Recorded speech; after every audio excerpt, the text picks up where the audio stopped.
Hello everyone, नमस्कार सभी को। स्वागत है आप सभी का आपके अपने YouTube प्लेटफॉर्म JRF अड्डा हिंदी मीडियम पे। तो बिल्कुल फाइनली 21 अगस्त जिस डेट का आप सभी को था इंतजार, वो बिल्कुल आप सभी के सामने है। कल यानी कि बुधवार 21 अगस्त को हमारा UGC नेट का री एग्जाम का जो है बिल्कुल पेपर है। तो एग्जाम में जाने से पहले आप सभी को बिल्कुल पता होना चाहिए कि हमें जो है पेपर अटेम्प्ट कैसे करना है। ऑल्दो ये चीज जो है आप सभी के लिए नया नहीं है, क्योंकि आप सभी ऑलरेडी जो है 18 जून को हमारा जो पेपर हुआ था वो आप सभी देख चुके हैं।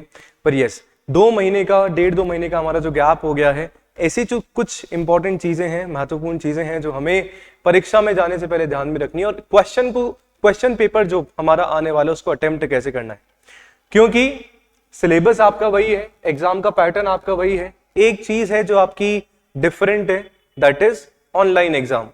पिछली बार 18 जून को एग्जाम हमारा ऑफलाइन हुआ और इस बार का जो एग्जाम है आपका CBT यानी कि ऑनलाइन मोड पे होने वाला है और आप सभी को कंप्यूटर बेस्ड एग्जाम आप सभी को देना है।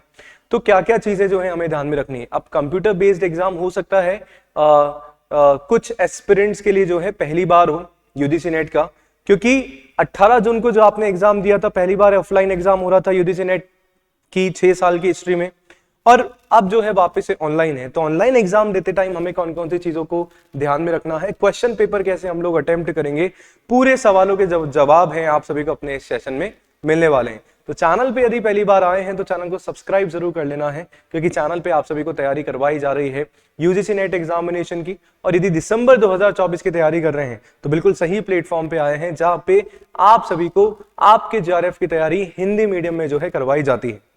तो शुरू करते हैं सेशन को कि सर कैसे करें पेपर अटेम्प्ट। देखो, सबसे पहले तो सर आप लोग जाएंगे वहां पे आपकी चेकिंग वगैरह होगी एग्जामिनेशन में, वो सारा का सारा उनका पार्ट है।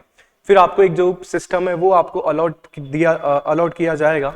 तो सबसे पहले तो आप सभी को वहां पे चेक करना है कि उस कंप्यूटर सिस्टम पे आपका जो रोल नंबर है और आपका जो फोटो है वो विजिबल है या नहीं है ना। आपका जो एप्लीकेशन नंबर होता है और जो रोल नंबर होता है और आपका फोटो विजिबल है या नहीं है। यदि नहीं है तो बिल्कुल आपको जाके कांटेक्ट करना है कि भैया मेरा जो है नहीं आ रहा है नाम, उसको चेक करो, है ना। उसका वेट नहीं करना है कि सर वो आएगा। पहली चीज। बात करें यदि हम क्वेश्चन पेपर की, तो आप सभी के पास जो है क्वेश्चन पेपर खुलेगा। वापस बार बार बता देना चाह रहा हूं, 2 पेपर है हमारे पास सर, पेपर 1 और पेपर 2। पेपर 1 में 50 क्वेश्चन है, पेपर 2 में आपके पास 100 क्वेश्चन है, यानी कि 150 क्वेश्चन हमारे पास है और 150 क्वेश्चन हमारे पास है। 300 नंबर आपको दिलाने वाले हैं, एक क्वेश्चन 2 नंबर का हमारा है, ठीक है। अब अटेम्प्ट हमें कैसे करना है। सबसे पहले बच्चा आप लोग क्या करेंगे, आप लोग प्रश्नों को, है ना, प्रश्न को अच्छी तरीके से आप लोग रीड करेंगे, क्योंकि एक हम लोग सर टीचिंग एप्टीट्यूड पढ़ते हैं और एक रीडिंग एप्टीट्यूड भी बहुत जरूरी है आप सभी के लिए पढ़ना। क्वेश्चन को यदि अच्छे से नहीं पढ़ेंगे तो सर उसका अर्थ का अनर्थ निकाल के हम लोग गलत आंसर लगा के आएंगे, जो कि कहीं ना कहीं जो है आप सभी को नुकसान पहुंचा सकता है, आप सभी का नंबर जो है कट सकता है। दूसरी चीज आप सभी को क्या ध्यान में रखनी है, आपको अपना जो समय है, क्योंकि समय सर बड़ा महत्वपूर्ण है हमारे एग्जामिनेशन में, टाइम जो है आप सभी को अपना मैनेज करके चलना है। पेपर 1 और पेपर 2 की बात यदि मैं बताऊं आप सभी को, पेपर 1 और पेपर 2 क्वेश्चन आप सभी का आता है कि सर पेपर 1 में कितना टाइम देना है। पेपर 1 आपको अपना सर लक्ष्य बनाना है कि 60 मिनट में मैं जो है मेरा पेपर 1 कैसे ना कैसे कर पाऊं, ये जरूरी है। और बाकी का 2 घंटे यानी कि बाकी का मेरा जो 120 मिनट बचता है वो मेरे पेपर 2 को दूं। सर यहाँ पे आप जो है 60 से 70 मिनट तक जा सकते हैं, पर इससे ज्यादा यदि आप पेपर 1 में जा रहे हैं तो मेरे साथियों आपका जो पेपर 2 का जो समय है कहीं ना कहीं जा रहा है, तो वो हमें ध्यान रखना है। पेपर 1 में लिमिटेड टाइम आप सभी को देना है। एक और क्वेश्चन हमारा यहाँ पे आता है कि सर पहले कौन सा पेपर अटेम्प्ट करें, पेपर 1 अटेम्प्ट करें या पेपर 2 करें। पेपर 1 अटेम्प्ट करना ज्यादा सही होता है कि 50 क्वेश्चन हमारे फ्री हो जाते हैं, फिर हमें केवल पेपर 2 पे फोकस करना होता है। बाकी टोटली डिपेंड्स ऑन यू, आपके ऊपर डिपेंड करता है कि आप पहले पेपर 2 के 100 क्वेश्चन खत्म करना चाह रहे हैं अपना। जैसे मैं एग्जामिनेशन में जाता हूँ, 5 से 6 बार एग्जाम दे चुका हूं मैं, हर साल में देता हूँ, इस बार भी मैं देने वाला हूँ, है ना। तो मैं हमेशा पहले जो है पेपर 1 ही जो है अटेम्प्ट करता हूं, चाहे नेट क्लियर हो गया है कोई दिक्कत वाली बात नहीं, पर ये मैं देखने जाता हूं कि भैया माहौल कैसा है एग्जामिनेशन का, ठीक है। चलो, तो ये हमारा इंपॉर्टेंट चीज है ना। अब उसके बाद सर एक और ज्यादा इंपॉर्टेंट चीज हो जाती है कि हम लोग क्या करते हैं, हम लोग एग्जामिनेशन में शुरू कर देते हैं क्या सर, दंगल, है ना। ये टाइम वाला जो चीज है, मैं आपको बता रहा हूँ, दंगल हम लोग शुरू कर देते हैं। क्यों सर, और किससे दंगल हो जाता है भैया? क्वेश्चन से दंगल हो जाता है हमारा, कि क्वेश्चन नहीं आ रहा है और उससे हम लोग लड़ने बैठ जाएंगे। हम देखेंगे कि भाई कैसे सॉल्व नहीं हो रहा, यार मैं तो डीआई में मास्टर था, है ना, पर मेरे एग्जाम वाले डीआई ऐसे कैसे सॉल्व नहीं हो सकती है, मुझे तो पूरा रिसर्च मतलब मेरे दिमाग में फिट बैठा हुआ था, ये क्वेश्चन कैसे सॉल्व नहीं हो रहा। भैया कोई दिक्कत नहीं है, ये क्वेश्चन आपके एग्जामिनेशन में, परीक्षा में जो है आप सभी को ऐसा दंगल नहीं लड़ना है प्रश्न के साथ में, क्वेश्चन के बाद में। सर आप सभी को स्किप करने की भी ट्रिक जो है बिल्कुल आनी चाहिए, कि क्वेश्चन नहीं आ रहा है सर स्किप करो, आगे बढ़ो। क्योंकि जितना आप लोग वो क्वेश्चन नहीं आ रहा, जितना आप लोग उसको सोचने में समझने में लगाएंगे, पर ये नहीं बोल रहा कि क्वेश्चन आते ही सर देखा नहीं आ रहा छोड़ देना है, सोचना तो है, पर उसमें ज्यादा समय आप सभी को जो है व्यतीत नहीं करना है। नहीं आ रहा ठीक है, आप नेक्स्ट क्वेश्चन पे करो। हो सकता है मान लो एक क्वेश्चन आपका हो गया, अनफॉर्चुनेटली 4 ऑप्शन हमारे पास है, 750, 850, 950, है ना। आपका कितनी आपने मेहनत कर ली सर, 750 आपका आंसर आ रहा है, हो सकता है, पर एक्चुअल आंसर मान लो 850 है। अब इतना करने के बाद, है ना, और फिर आपको लग रहा है कि आंसर ये है पर ये हमारा होना चाहिए, तो कहीं ना कहीं फिर हमारा दिमाग खराब हो जाता है। वो 2 क्वेश्चन आपके 20 क्वेश्चन खराब कर देंगे एग्जामिनेशन में। तो सर इस चीज का ज्यादा से ज्यादा हम लोग ध्यान में रखेंगे कि एग्जाम सेंटर पे दंगल, है ना, क्वेश्चन से, प्रश्नों से लड़ाई नहीं करनी है। नहीं आ रहा ठीक है, आगे बढ़ेंगे।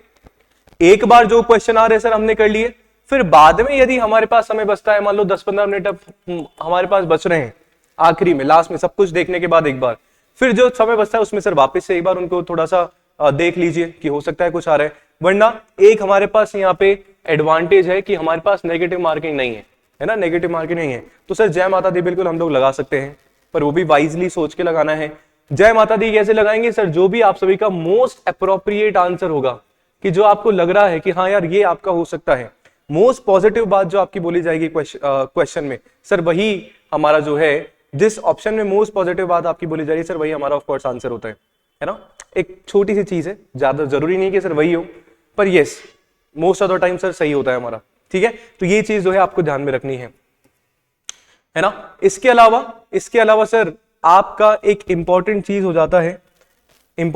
जाता है जो सब में बिल्कुल होना चाहिए सर, आपका अपने ऊपर विश्वास, दैट इज योर आत्मविश्वास, कि सर आपको खुद पे विश्वास रखना है, अपनी पढ़ाई पे, अपनी तैयारी पे जो है आप सभी को विश्वास रखना है। कॉन्फिडेंस बिल्कुल अपना लेवल अच्छा खासा होना चाहिए। दूसरों की बातें सुन के अपना दिमाग खराब नहीं करना है। जो नेगेटिव लोग हैं, मैं तो बोल रहा हूँ आज उनसे बिल्कुल अपनी दूरी बना लो, जो आपको नेगेटिव नेगेटिव्स आपको देते रहते हैं, नकारात्मक सोच जो है आप में डालते रहते हैं।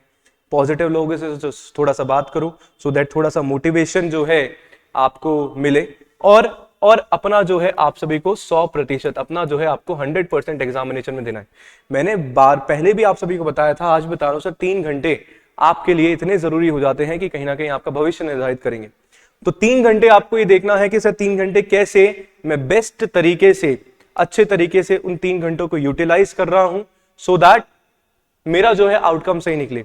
और उस पर्टिकुलर टाइम पे सर रिजल्ट की कभी भी आप सभी को उसके बारे में नहीं सोचना है, क्योंकि श्रीमद् भगवत गीता में भगवान श्री कृष्ण ने भी बोला है, सभी को पता है कि सर हमें कर्म करना है, फल की चिंता नहीं करनी है, फल देने वाला जो है हमारी किस्मत है, जो होगा देखा जाएगा। पर अगर उस पर्टिकुलर टाइम पे हम केवल फल के बारे में सोच रहे हैं, हमारा कर्म नहीं कर रहे हैं, है ना, जो चीज उस 3 घंटे में हमें करनी चाहिए वो यदि हम लोग नहीं कर रहे हैं, तो सर फल की तो हम एक्सपेक्टेशन नहीं कर सकते हैं। तो ये एक इंपॉर्टेंट बात हो जाती है आप सभी को जानना समझना। और जिनका भी कल पेपर है, आज रात को सर 10 बजे तक पढ़ लिया काफी है, सुबह उठ के कोई नहीं पढ़ना है, दिमागी बिल्कुल अपना फ्रेश दिमाग लेके जाना है, कॉन्फिडेंस के साथ जाना है, एक पॉजिटिव अप्रोच के साथ आप सभी को जाना है, और अच्छा खासा अपना जो है एग्जामिनेशन आप सभी को देना है। ये ना केवल कल वालों के लिए है, जितने भी हमारे एग्जाम होने वाले हैं सर सबके लिए है। एक चीज आप सभी को हमेशा ध्यान में रखनी है। आशा करता हूं कि क्लैरिटी आपको मिली होगी, कुछ चीजें हैं आप सभी को समझा पाया होऊंगा मैं।